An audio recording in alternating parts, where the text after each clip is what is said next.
Hello बच्चों, you all are welcome in my channel सीखो समझो विद शिल्पी। आज हम लोग बात करेंगे एक्टिव वॉइस और पैसिव वॉइस की, यानी एक्टिव वॉइस से पैसिव वॉइस में कन्वर्जन और पैसिव वॉइस से एक्टिव वॉइस में कन्वर्जन। जैसा कि मैंने आपको जब एडजेक्टिव का ट्रांसफॉर्मेशन बताया था तो मैंने कहा था कि चूँकि भाषा बहुत तरह से बोली जाती है, इसलिए जो ग्रामर के रूल्स होते हैं वो हर तरह से बोले जाने वाली भाषा के लिए बनाए जाते हैं। अब आप देखिए एक्टिव वॉइस क्या होती है। Active voice in a sentence denotes that the noun और pronoun that acts on the subject in the sentence is the doer of the action. यानी एक्टिव वॉइस में जो कर्ता होता है, डोर यानी कर्ता यानी सब्जेक्ट, वो सब्जेक्ट होता है। काम करने वाला कौन होता है? सब्जेक्ट होता है। In other words the subject perform the action और एक्ट्स अपॉन द वर्ब। यानी कोई भी काम कौन करता है? सब्जेक्ट ही करता है। सब्जेक्ट कोई काम करता है और एक्टिव वॉइस में इसी तरह से लिखा जाता है कि जैसे कोई काम किसके द्वारा? सब्जेक्ट के द्वारा किया गया। पैसिव वॉइस में इसका उल्टा होता है।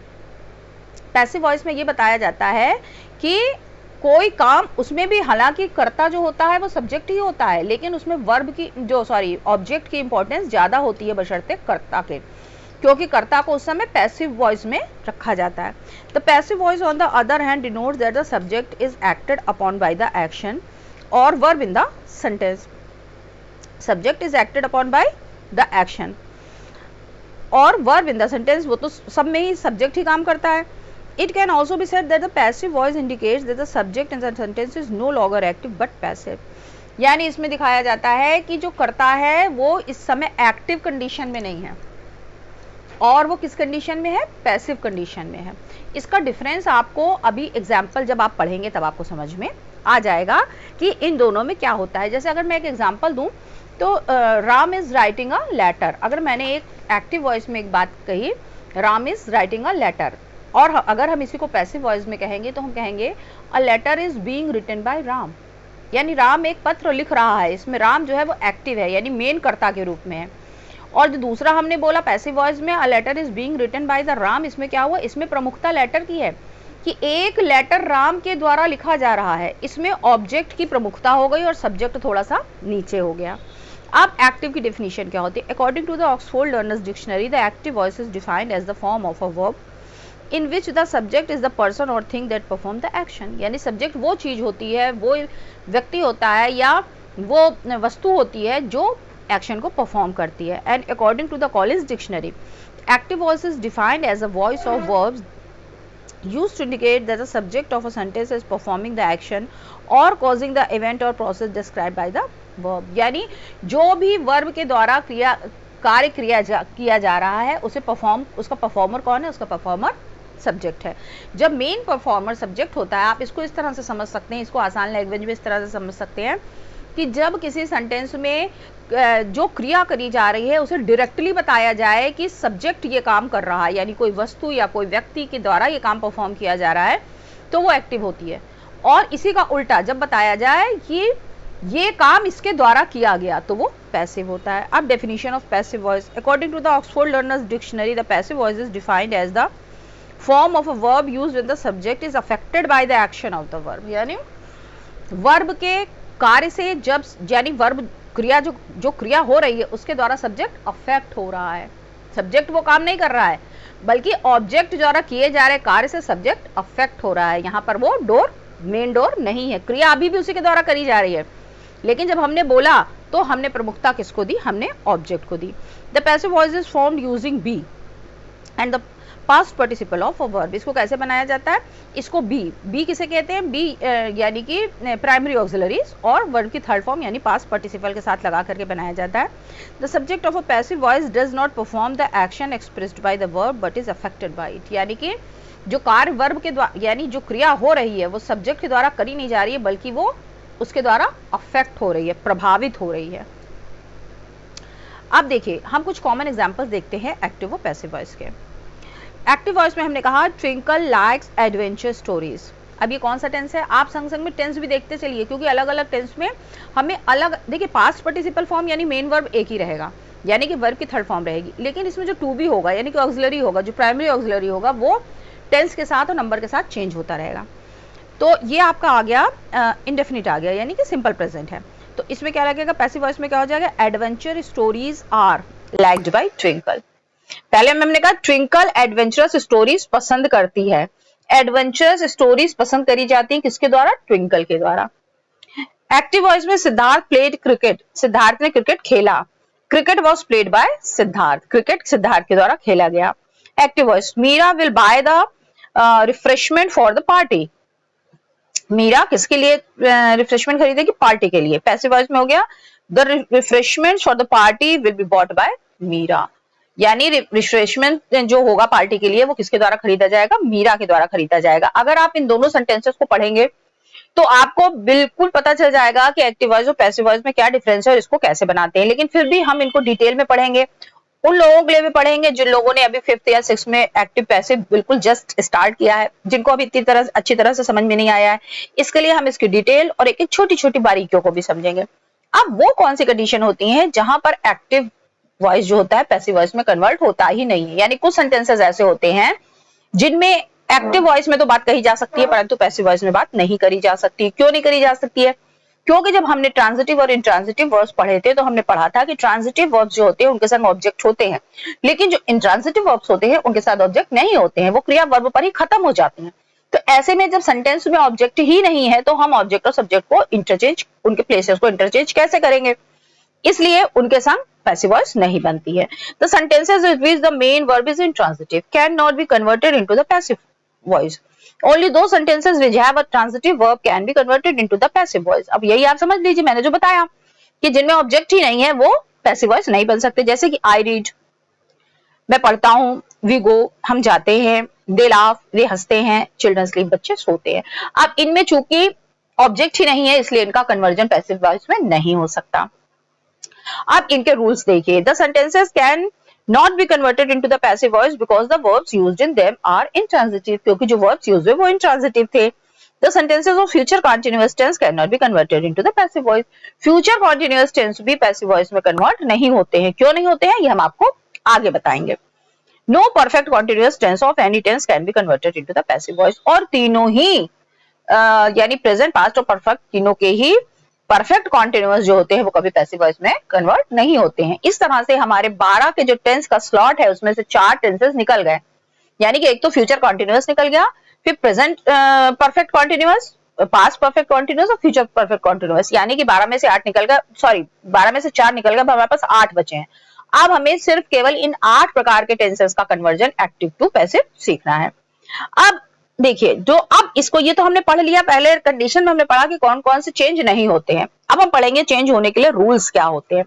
पहला rule, enter change of subject and object, यानी जब एक्टिव में सब्जेक्ट होता है और जो ऑब्जेक्ट होता है, पैसिव में ऑब्जेक्ट उठ के सब्जेक्ट बन जाता है, सब्जेक्ट उठ के ऑब्जेक्ट बन जाता है। While changing from the active to passive voice the subject is made the object and object becomes the subject in the passive voice, मैंने आपको बताया। Also by is used before the subject when it is made the object in the passive voice, लेकिन passive form में जब subject उठ के object बनता है तो उसके संग बी वाई बाय यानी द्वारा लगता है, क्योंकि चाहे हम एक्टिव में बोले चाहे पैसिव में बोले, क्रिया वही कर रहा है जो एक्टिव वॉइस में सब्जेक्ट है, लेकिन बोलते समय हमने प्रमुखता ऑब्जेक्ट को दे दी, मगर क्रिया करी तो सब्जेक्ट के द्वारा ही दी गई ना, पैसिव में उसको ऑब्जेक्ट बना दिया गया। इसलिए हम जब हम सब्जेक्ट को उठा करके पीछे ऑब्जेक्ट की जगह ले जाएंगे तो हम उसके पहले बी वाई बाय यानी द्वारा जरूर लगाएंगे। Sometimes by is kept understood or implies also, कभी कभी ये बाय हम लगाते, कभी कभी अंडरस्टूड होता है, कभी कभी इसको हम स्किप भी कर देते हैं। एग्जाम्पल, एक्टिव वॉइस में राम लव्स श्याम, राम श्याम से प्यार करता है। Passive voice, Shyam is loved by Ram, Shyam Ram के द्वारा प्यार किया जाता है, श्याम को राम के द्वारा प्यार किया जाता है।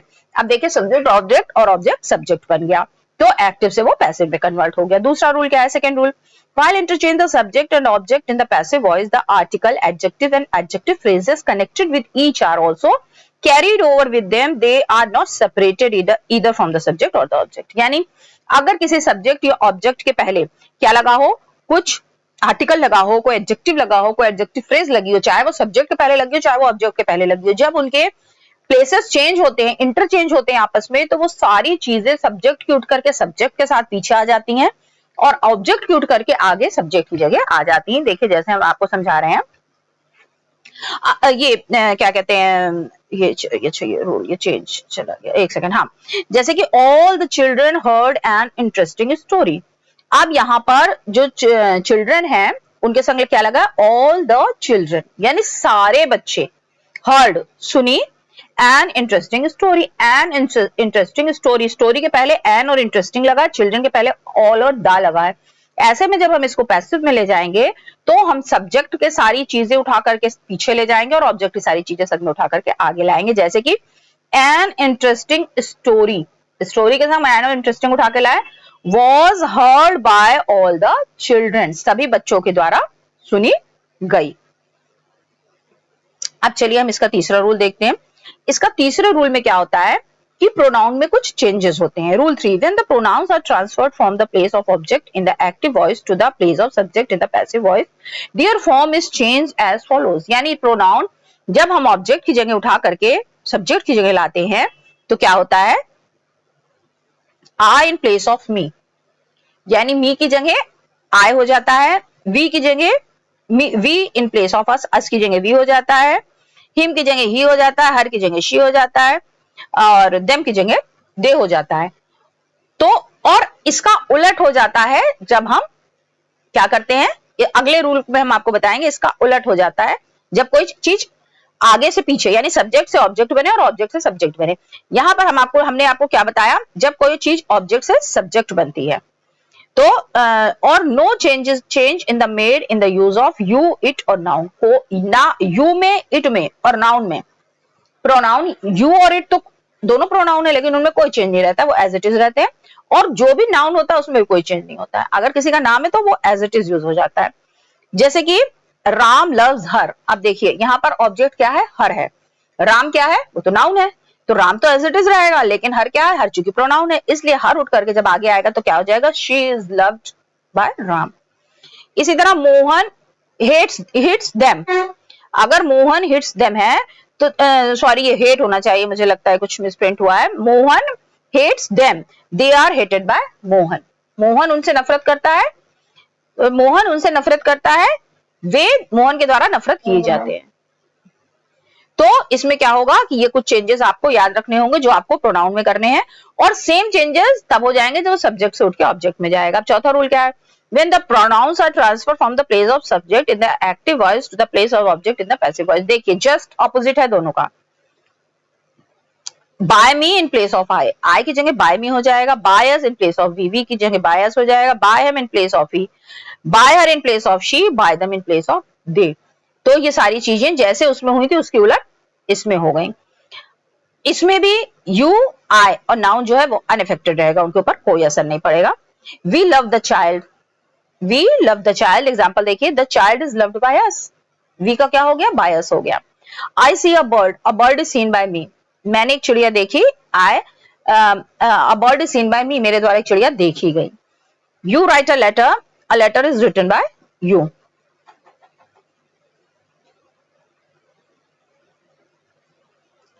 Rule 5, the following changes are made in the verb. अब देखिए वर्ब में क्या चेंजेस होते हैं, ये तो अभी तक मैंने आपको बताया प्रोनाउन में क्या चेंजेस होंगे।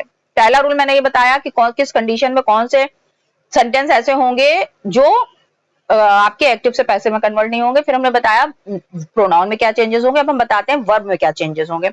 The main verb is used in the third यानी पास्ट पार्टिसिपल फॉर्म। ये तो है कि मेन वर्ब जो है वो पास्ट पार्टिसिपल फॉर्म में यूज होगी। And appropriate verb to be is am, was, were, be, been, being is used before the third form of the main verb according to the number and person of the subject and tense of the verb। यानी जो आपके helping verbs होंगे यानी जो primary auxiliaries होंगी वो number और tense के हिसाब से अलग अलग टेंसेस में अलग अलग चेंज होते रहेंगे, लेकिन जो वर्ब की मेन फॉर्म है वो थर्ड फॉर्म यानी पास्ट पार्टिसिपल फॉर्म ही रहेगी। फॉर एग्जांपल अब इसके डिफरेंस को समझाने के लिए देखिए हम आपको एक टेबल बताते हैं। इसमें हमने क्या किया है, हमने टू बी यानी कि प्राइमरी ऑक्सिलरीज को एक वर्ब मेन वर्ब लव के साथ यूज करके बताया है कि इस टेबल में कि आप इसको किस प्रकार से परफॉर्म करेंगे। अब इसमें देखिए इसमें आपका प्रेजेंट टेंस दिया है, पास्ट टेंस दिया और फ्यूचर टेंस दिया है, कंटिन्यूअस इंडेफिनिट दिया, कंटिन्यूअस दिया, परफेक्ट दिया, परफेक्ट कंटिन्यूअस दिया। परफेक्ट कंटिन्यूअस की हालांकि हमें कोई जरूरत नहीं थी क्योंकि इसमें कोई चेंजेस होने ही नहीं है, इसमें पैसिव वॉइस बनेगी नहीं, इसलिए हम इसको पहले सेपरेट कर देते हैं, इसको हटा देते हैं। अब हम 3 को पढ़ेंगे। Indefinite present, I am loved, ठीक है। अगर आप इसके संग लगाएंगे, प्रेजेंट में लगाएंगे, तो जैसे आई उसके संग क्या लगाएंगे, एम के संग लव्ड लगाएंगे, इसके संग भी लव्ड लगाएंगे, आर के संग भी लव्ड लगाएंगे। पास्ट में वॉज और लव्ड यानी वर्ब की थर्ड फॉर्म सब में सेम रहेगी। देखिए लव्ड लव्ड लव्ड लव्ड सब में लव्ड है। चूंकि वो पास्ट पार्टिसिपल फॉर्म है इसलिए चाहे वो इंडेफिनिट में हो, चाहे कंटिन्यूअस में हो और चाहे वो परफेक्ट में हो, वो सेम रहेगी, केवल ऑक्सिलरीज बदलेंगे। यानी प्रेजेंट में क्या लगेगा, एम इज आर एम लगेगा, पास्ट में क्या लगेगा, वॉज वर लगेगा, और फ्यूचर में क्या लगेगा, विल बी या शैल बी लगेगा। इसी तरह कॉन्टिन्यूअस में एम के संग बीइंग लग जाएगा, I am being loved by Ram, और she is being loved by Ram.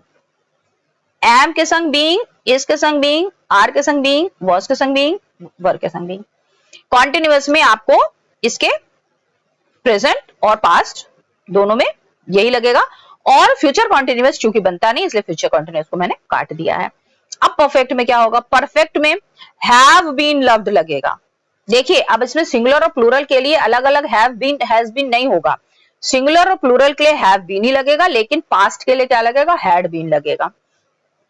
इसमें लगा प्रेजेंट के लिए लगा have been loved, has sorry लग रहा है हैज बीन लव्ड, सिंगुलर के लिए हैज बीन लव्ड लगेगा, प्लूरल के लिए हैव बीन लव्ड लगेगा, और ये पास्ट के लिए हैड बीन लगेगा, और फ्यूचर के लिए will have been loved, shall have been loved लगेगा। इस क्या कहते हैं टेबल को आप लोग बहुत अच्छी तरह से स्टडी कर लीजिएगा, जो रूल्स मैंने बताया उन्हें बहुत अच्छी तरह से स्टडी कर लीजिएगा। अब कल हम आपको टेंसेस वाइज बताएंगे कि हम इनको चेंज कैसे करेंगे। उम्मीद है कि जितना मैंने आपको बताया है बहुत अच्छी तरह से आप लोगों ने समझ लिया होगा, और अब एक्टिव को पैसिव में, पैसिव को एक्टिव में कन्वर्ट करने में आपको कोई समस्या नहीं होगी। चलिए कल हम इनके अलग अलग टेंसेस के साथ सीखेंगे कि किस तरह से हम इसको इंटरचेंज कर सकते हैं। तब तक के लिए जय हिंद।